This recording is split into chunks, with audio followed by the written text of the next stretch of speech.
Hello friends, welcome to my YouTube channel. So today in this video I am going to show you how to customize the control center in this device. First of all, open the control center, then tap on the plus button on the top left side.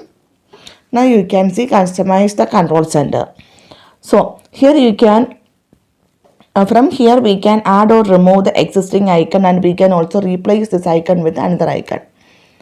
Okay, so let me show you. So if you want to delete this scanner, then tap on the minus button. If you want to add any icon to this control panel, tap on the add control, and from here you can select the control and you can add this to your control center. So here I am going to select the option quick notes. Tap on this one. Now you can see this here.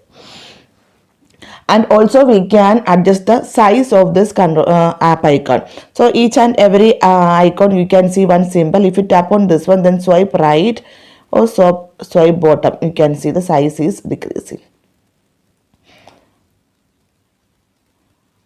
Okay, if you want to replace the places, then tap on this one, and you can move. So simply in this way you can customize the control center in this device. So hope you guys enjoy this video. Thank you for watching. Thank you. Bye bye.